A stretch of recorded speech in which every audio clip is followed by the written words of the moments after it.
Doctor, क्योंकि थोड़ा सा सेंसिटिविटी का इशू होता है प्रायर टू दैट। तो अब अगर आपको डॉक्टर बताएंगे कि आप घर पे अगर आपकी ओरल हेल्थ कॉम्प्रोमाइज है तो आपकी कार्डियोवैस्कुलर हेल्थ कॉम्प्रोमाइज है।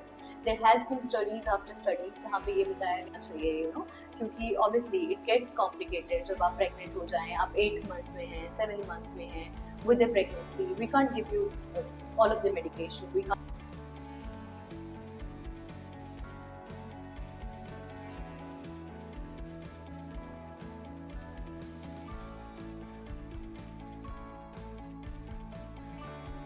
हाय संजू, कैसे हैं आप? हाय रम्या, मैं बिल्कुल ठीक हूँ, आप कैसे हैं? मैं भी ठीक हूँ। Okay Sanju, tell me about yourself and your journey.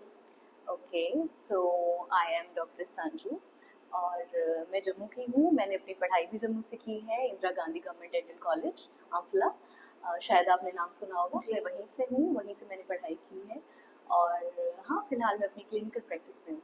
Can you please tell me अपनी ओरल हेल्थ केयर रूटीन को मेंटेन करने में लोग क्या क्या मिस्टेक्स करते हैं? यस, तो ये बहुत सारी मिस्टेक्स करते हैं लोग, ऐसा नहीं है, because this is something which is very underrated. लोग अपनी बाकी हाइजीन को लेके, बाकी हेल्थ को लेके तो they are very conscious, but oral health का ऐसे है कि लोग थोड़ा रिलक्टेंट होते हैं प्रोफेशनल हेल्प सीख करने में। अगर प्रोफेशनल ना भी लें तो पर्सनल बेसिस पे भी they are not very good at it, है ना। They don't know how to brush properly, that everybody brushes, right? Yes. But they don't know the exact technique how to brush properly. That's a very basic thing, and there are so many other things associated: the dental health, the gum health, the gut health, the oral microbiome. There's vast things related to it. क्या आप मुझे बता सकते हो कि लोगों को कितनी देर के बाद जाना चाहिए डेंटिस्ट के पास अपने रेगुलर चेकअप के लिए? So Ramya, this thing is very subjective. मतलब एक ऐसा नहीं है कि हर एक के लिए जनरलाइज चीज़ है, this is very custom made, है ना। कुछ लोग होते हैं, जैसे बच्चे हो गए, एल्डरली पीपल हो गए, उनकी नीड्स कुछ इस तरह से होती है कि उनको हर 6 मंथ में केटर करना चाहिए, तो इट विल बी बेटर अगर वो हर 6 मंथ में अपना एक डेंटल चेकअप कराएं। उसके अलावा if you think you have excellent oral health, if you think everything is going well, there's no bleeding gum, there's no caries, not that you know of, so you can like extend it up to an year at least. जैसे आजकल market में electric toothbrushes आ गए हैं, तो आपको क्या लगता है कि electric toothbrushes are more beneficial than manual ones? Okay, so clear cut ये कहना कि कोई चीज़ ज़्यादा बेनिफिशियल है, ज़्यादा नहीं है, वो थोड़ा सा क्रॉस हो जाएगा मुझे लगता है। More than the fact that electric toothbrush brush से आप कर रहे हो या मैनुअल से क्या कर रहे हो, उससे ज़्यादा मैटर करता है कि आप किस तरह से कर रहे हो। Both are effective. हाँ, इलेक्ट्रिक टूथब्रशेस के ऊपर स्टडीज हैं, they are slightly more effective, थोड़ा प्लाक रिमूवल में थोड़ा सा स्लाइटली। बट अगर आप अच्छे से करते हो, you have that dexterity, you know what you are doing, तो इन दैट केस हाँ, आप कुछ भी यूज़ कर सकते हो। But having said that, I would really like to tell you the pros and cons of both of the things. जैसे आपके पास मैनुअल टूथब्रशेज है ना, तो हम लोग कंफर्टेबल हो गया, we been doing it for so many years, हम क्योंकि जो आम जनता है वही यूज़ करती है, तो हाँ, वो एक उसके साथ एक हमारा कंफर्ट जुड़ा है। और आप कभी भी, दैट्स नॉट वेरी एक्सपेंसिव, आप कहीं से भी जाके उसको खरीद सकते हैं, कर सकते हैं। बट रिगार्डिंग इलेक्ट्रिक टूथब्रश, उसमें क्या है, उसके फ़ायदे ये हैं कि वो ईजी बहुत रहता है ना, उसमें कंप्लाइंस का दिक्कत नहीं होता, because for somebody who wants to brush 2 times a day it will feel like a chore to him और हर। तो in that case electric toothbrush के साथ थोड़ा सा ईज आती है, वो ईजिली आप, है ना, you just have to put it in your mouth and it's doing the oscillations और ultrasonic whichever the thing you are using, वो एक चीज़ आती है। बट दे आर एक्सपेंसिव, है ना, और उसको अवेलेबल भी हर जगह नहीं होगा, कहीं कहीं से जाके आपको मिल पाएगा। But then I guess it depends on your own self, whatever you're comfortable with. If you're comfortable with manual, आपको लगता है वो बहुत अच्छे से कर रहे हैं, तो there's absolute no need for switching to an electric toothbrush. But if you think no, you need an edge, आप जो कर रहे हैं उससे बेहतर एक चीज़ चाहिए, या फिर you want a change, or you're just simply lazy, तो yeah, there's always an option of that. Okay Sanju, can you tell us कि ऐसी कौन सी ओरल हेल्थ प्रॉब्लम्स हैं जो लोग नज़रअंदाज कर देते हैं? रम्या, ऐसी बहुत सारी ओरल हेल्थ प्रॉब्लम्स हैं, जैसे डेंटल से रिलेटेड, विच मीन टूथ से रिलेटेड, जैसे कि केरीज हो गया। तो बहुत बार ऐसा होता है लोगों को कि इनिशियली थोड़ी थोड़ी पेन होना स्टार्ट होती है, पर लोग उसको नज़रअंदाज कर देते हैं, उनको लगता है कि नहीं आज हम घर पे कुछ कर लेते हैं, कोई ऑयल लगा दिया, किसी ने बोला वो मलहम आता है वो लगा दिया, मगर उन चीज़ों से फ़र्क नहीं पड़ता। Eventually you will have to go to a dentist, you will have to seek a professional help. So it is better कि अर्लीस्ट जब आपको पता चलता है कि आपके साथ इस तरह की पेन हो रही है तो आपको विजिट करना चाहिए। That was regarding your tooth. But if you talk of gum health, if you talk of periodontal health, तो उसमें जैसे ब्लीडिंग गम्स होता है, दैट इज वेरी कॉमन है ना। कुछ लोगों के gums they are swollen, they are red, आपको एक नज़र में देख के पता चलता है दैट इट्स नॉट नॉर्मल। और वो स्लाइटेस्ट प्रिक पे जैसे ब्लीड कर जाएंगे, या फिर आप कोई भी हार्ड चीज़ खाएंगे, चू करेंगे, तो वो ब्लीड करेंगे। देयर हैज़ बीन पेशेंट्स जो ऐसा बोलते हैं कि जब वो सो के उठते हैं सुबह तो उनके मुंह में ब्लड का टेस्ट होता है या ब्लड एक्यूमुलेटर होता है। वाई? वो इसीलिए क्योंकि उनके गम्स इतने ज़्यादा प्रोन है ब्लीडिंग को कि जब वो सोते हैं उनके मुंह में ब्लीडिंग होती है। तो अक्सर लोग इस चीज़ को नज़रअंदाज करते हैं। बहुत सारी कॉमन है, खैर बहुत सारी और भी हैं, मगर ये कॉमनेस्ट चीज़ें हैं। लाइक ये भी रीजन है ना कि कभी कभी हमें पेन नहीं होती बट स्टिल कैविटी जो फॉर्म होती रहती है, तो इसका हमें मतलब कैसे साइन कैसे पता चलेगा इस बारे में? बहुत अच्छा सवाल पूछा आपने। ऐसा अक्सर होता है क्योंकि आपको सबसे पहले पेन होना स्टार्ट नहीं होती है। पेन आपको तब होती है जब आपका वो जो जो इन्फेक्शन है वो नर्व एंडिंग्स तक पहुंच गया है ना, तब आप परसीव कर पाते हो पेन को। पेन क्या? Pain is in brain, pain is not in the body. तो उससे क्या होता है कि जब स्टार्ट होने होता है, जब इनिशियल केरीज होती हैं, ठीक है, वो इनिशियल डिस्कलरेशन होती है, वो एक लेमैन नहीं बता सकता। वो आप या कोई और बैठ के नहीं बता पाएगा कि अच्छा अब खुद को केरीज होना स्टार्ट हो गई हैं। तो वी शुड नॉट वेट कि हमको पेन हो, हमें उससे पहले, दैट इज द रीजन जहाँ हमने पहले बात की कि हमें रेगुलर चेकअप्स लेने चाहिए। दैट वाज द रीजन कि अगर हमें पता भी नहीं है कि हमारे साथ कुछ गलत जा रहा है, but we still need to take a professional help just in case कि कहीं कुछ खराब हो रहा हो। Okay. Moving on, tell me regarding what is the connection between oral health and overall health? हाँ रम्या, ये आपने बहुत अच्छा क्वेश्चन पूछा, क्योंकि अक्सर हमें ऐसा लगता है हम डेंटिस्ट के पास जा रहे हैं, एक कोई डेंटल सर्जन है तो उसको सिर्फ दांतों का पता है ना, और हम खाली अपने दांतों की हेल्थ को लेकर उसके पास जा रहे हैं। मगर ये फील्ड खाली दांतों से, खाली ओरल हेल्थ से कहीं ज़्यादा बड़ा है। और हाँ, जैसे आपने जनरलाइज हेल्थ की बात की, तो there is something which is known as oral gut axis. तो हम हर कहीं, एक तो पहली बात तो ये है कि हर कहीं बैक्टीरिया होते हैं, ठीक है, हर कहीं माइक्रो ऑर्गेनिज्म होते हैं, good and bad, that doesn't matter. अब क्या होता है कि हमारी ओरल कैविटी में भी सिमिलरली बैक्टीरिया होते हैं, है ना, माइक्रोबायोम कहते हैं जिसको, वो होता है। तो अब जब हम कोई चीज खा रहे हैं, स्वॉलो कर रहे हैं, there is a connection between oral and gut health, right. तो वो एक कनेक्शन है, कहीं पे कुछ ब्लॉकेज तो नहीं है, कहीं पे कुछ कोई चीज वैसे तो नहीं है जो रोक रही है। तो हमारा ये जो बैक्टीरियल इंटरेक्शन है दोनों का बना रहता है। अब क्या होता है, there is something known as inflammatory mediators, ठीक है, कि जब जहाँ पे आपका जो ओरल माइक्रोबायोम है it is not very good for your systemic health, तो वहाँ पे आपको सॉर्ट ऑफ इन्फ्लेमेशन, एक लो ग्रेड इन्फ्लेमेशन होती है। वो करवाता क्या है, उस एंटिटी को बोलते हैं इन्फ्लेमेटरी मीडिएटर्स। तो जब ऐसा होता है तो इसके साथ हमारा गट डिस्ट्रप्शन होना शुरू हो जाता है, ठीक है, हमारे बहुत सारे हेल्थ इश्यूज आना शुरू हो जाते हैं। That is very technical, if I get into it, वो शायद लेमन के लिए समझने में दिक्कत हो जाएगा, बट मोटे मोटे तौर पे मैं आपको इतना बता सकती हूँ कि अगर आपकी ओरल हेल्थ कॉम्प्रोमाइज है तो आपकी कार्डियोवैस्कुलर हेल्थ कॉम्प्रोमाइज है। There has been studies after studies जहाँ पे ये बताया गया है कि patient with poor oral health, they're very prone to heart attack. That is one thing, and then that is Alzheimer's disease. Then there is that, you know, all the gut related issues, diabetes. You talk of, and there is something. तो मतलब जितनी भी diseases है उनका कहीं ना कहीं connection जो है हमारी ओरल डेंटल हेल्थ के साथ कर होता है।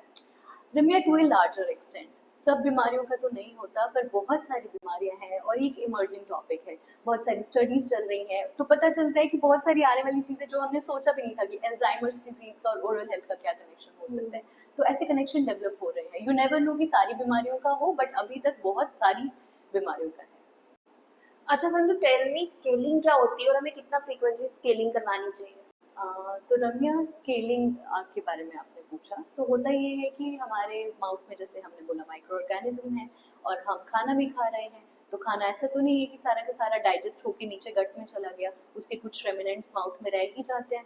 तो माइक्रो ऑर्गेनिज्म जब इंटरेक्ट करते हैं वो रेमिनेंट्स जो आपके माउथ में रह गए, that is a very vague चीज मैं आपको समझा रही हूँ, बट ऐसा है कि सब लोग समझ पाए, तो मैं इसलिए आपको बता रही हूँ। तो उस इंटरेक्शन से जो चीज आपका एक कैलकुलस जैसा लेयर जमा हो जाता है ना, दैट इज नॉट हेल्दी, क्योंकि अगेन वहाँ पे माइक्रो ऑर्गेनिज्म है, अगेन वो थोड़ा इरिटेंट है, आपके गम्स को थोड़ा वो रिसीव करेगा। तो उस चीज को उस चीज को हटाने के प्रोसेस को हम बोलते हैं स्केलिंग। ठीक है, स्केलिंग, और उसके बाद पॉलिशिंग, थोड़ा लेयर को, मतलब जो भी एब्रेसिव लेयर बन जाती है उसको स्मूदन आउट करने के लिए, दैट इज स्केलिंग। और अब आपने कहा कि स्केलिंग कितना फ्रीक्वेंटली करानी चाहिए। स्केलिंग का ऐसा होता है कि वैसे तो लिखा जाता है बुक्स में, जो हम पढ़ते हैं, जो सबको रिकमेंड करते हैं, स्केलिंग एवरी 6 मंथ्स हम बोलते हैं कि करवानी चाहिए। बट अगेन दैट डिपेंड्स कि आपके यहाँ कितना ज़्यादा कैलकुलस बन रहा है, कितना नहीं बन रहा है ना। You might be a person जिसको कैलकुलस नहीं बनता है, you might be a person with very good oral hygiene, है ना, आपको अच्छे से पता है ब्रश कैसे करना, आपको टेक्निक पता है, आपका उतना कैलकुलस बिल्डअप नहीं है, तो why would you need to go that frequently? Having said that, you never know you're that person, right? तो अगर आप वो नहीं हो, और अगर आप कुछ भी डाउट है, और यूजुअली लोगों को कैलकुलस होता ही होता है ना, ऑन सम पॉकेट्स दैट हमारी आंखें नहीं दिख पाती हैं, हमें पता नहीं होता है, एक पारखी नजर चाहिए उसके लिए, एक प्रोफेशनल हेल्प चाहिए। इसकी वजह से हम कहते हैं कि every 6 month you should take a consultation at least. Okay, Sanju, now I will ask you one question regarding very aesthetic concern. जैसे सब लोग बोलते हैं हमारे दांत पीले हैं, उसको व्हाइट कैसे करना है, तो इस टॉपिक के बारे में आप कुछ बताएं। रबिया, ये हमारा परसेप्शन भी होता है दांत पीले होने का। नॉट इन एवरी केस कि वो दांत पीले होते हैं, पैथोलॉजिकली पीले होते हैं। जब हम अपने यूथ में हैं उस टाइम भी हमारे दांत पीले होते हैं, क्योंकि हमारे दांतों की जो इनर लेयर होती है ना, वो थोड़ा रिफ्लेक्टिव होती है ना, दैट इज नॉट कि वो बूढ़ी नहीं हुई है अपनी, तो इसलिए वो अंडरलाइन जो टिश्यूज है उनको रिफ्लेक्ट करती है, उसकी वजह से थोड़ा सा हल्का सा येलोइश टिंट होता है। This is something we should be comfortable with, ये जो नॉर्मल मैं बात कर रही हूँ। उसके अलावा अगर किसी को सच में लगता है वो ज़रूरत से ज़्यादा पीले हैं, उनको अपने एस्थेटिक कंसर्न्स हैं, और उनके ऊपर सच में कुछ बिल्डअप हो गया है, तो पहले तो आप स्केलिंग पॉलिशिंग कराएं, ठीक है। उसके बाद आता है काम ब्लीचिंग एजेंट्स का। बहुत सारे टाइप के ब्लीचिंग एजेंट्स होते हैं, जो सबसे ज़्यादा कॉमन हम यूज़ करते हैं that is peroxide based bleaching agents. अब वो आप एक क्लिनिक पे भी जाके करवा सकते हैं, और आप इन हाउस भी करवा सकते हैं। फ़र्क सिर्फ इतना सा है कि आपको डॉक्टर बताएंगे only on prescription of doctor, क्योंकि थोड़ा सा सेंसिटिविटी का इशू होता है प्रायर टू दैट। तो अब अगर आपको डॉक्टर बताएंगे कि आप घर पे कर सकते हैं, तो वो 3 to 20% समवेयर की कंसंट्रेशन होती है that you can use at home. But I would say कि वो स्ट्रिक्टली आपको पहले एक कंसल्टेशन लेनी चाहिए। ऐसा नहीं है कि आपने अमेजोन में कुछ देखा और आप वो लेने चले गए, ठीक है। तो that is regarding the in house bleaching. उसके अलावा आप you can seek a professional help, and वो खुद कर देंगे आपके रिगार्डिंग, आपके कंसर्न्स के रिगार्डिंग, और आपकी हेल्थ को देखते हुए जो आपके लिए बेस्ट होगा दैट विल बी डन। जैसे हम बच्चों की बात करें तो बच्चों को किस एज में डेंटिस्ट के पास जाना शुरू करना चाहिए। रम्या, बच्चों को अक्सर उनके पेरेंट्स ही लाते हैं, वो खुद नहीं आ पाएंगे, है ना। और जैसे ही उनका पहला दांत इमर्ज होता है ना, आइडियली उनको तब एक हेल्प लेनी चाहिए डेंटिस्ट की। और उसके बाद बहुत कॉमन है, क्योंकि बच्चों के अभी डेवलपिंग होते हैं, है ना, स्ट्रक्चर, सिमिलरली टूथ स्ट्रक्चर भी डेवलपिंग है, they are prone to caries, उनको प्रॉपरली अपनी हाइजीन मेंटेन करना नहीं आती है, तो वहाँ पे उनके पेरेंट्स को उनकी हाइजीन मेंटेन करनी पड़ेगी, जैसे कि बाकी सबके साथ होता है कि आप 6 मंथ में कंसल्टेशन ले रहे हैं। आप बच्चों के केस में भी ले सकते हैं, मगर अगर आपको लगता है आपका बच्चा एक हाई रिस्क केरीज वाले स्पेक्ट्रम में फॉल करता है, उसको बहुत फ्रीक्वेंटली केरीज होती हैं, दूध पी रहा है तो दूध पीने से ना वो पूरा वो आगे के जो दांत है वो ब्लैक ब्लैक हो गए हैं, you will know, parent will know that there is something wrong with it. तो फ्रीक्वेंटली बच्चों के केस में स्पेशली आपको नॉर्मल से ज़्यादा फ्रीक्वेंटली कंसल्टेशन लेनी चाहिए। अगर आजकल की बात करें तो इन कंटेम्प्रेरी एरा बहुत सारी टेक्नोलॉजी एडवांसमेंट हुई है, तो डेंटिस्ट्री में कौन कौन सी टेक्नोलॉजिकल एडवांसमेंट हुई है उसके बारे में बताइए। जी, तो Ramya, dentistry is an ever emerging field, कुछ भी स्टैग्नेंट नहीं है। जिस तरह से हम आज से कुछ 10 साल पहले भी आप सोच लो, या फिर 50 साल पहले भी सोच लो, आज वैसी डेंटिस्ट्री नहीं रही है ना। तो हम क्लिनिक्स में जाते थे, और अगर कुछ किसी को डेंटल इम्प्रेशन की ज़रूरत हो, तो एक कन्वेंशनल तरीका होता है डेंटल इम्प्रेशन का, उसमें बहुत सारी एडवांसमेंट आई हैं। आपको जैसे 3D प्रिंटिंग आई है, पेशेंट को वो सारे अजाब नहीं झेलने पड़ते है ना, they don't have to go through that hectic process जहाँ पे वो भी थोड़ा अनकंफर्टेबल हो जाते हैं। तो या with the help of computer, with the help of system, उसमें भी एडवांसमेंट आई है। There is laser in dentistry, everything has been done with lasers, and there are implants. You will have a missing tooth and you can replace it with an implant and it will look like your original tooth, है ना। You will not have to go through the process of grinding other tooth कि उसकी वजह से आप एक दांत को एंकरेज दे सको और वहाँ दांत लग जाए। वैसा नहीं है, आज के ज़माने में ऐसा नहीं है। There are very so many advancements in that field. Having said that, yeah, they are on a bit expensive side because obviously वहाँ पे मटेरियल कॉस्ट ज़्यादा है, हाँ, लोग अफोर्ड भी नहीं कर सकते। हाँ, अफोर्ड नहीं कर सकते।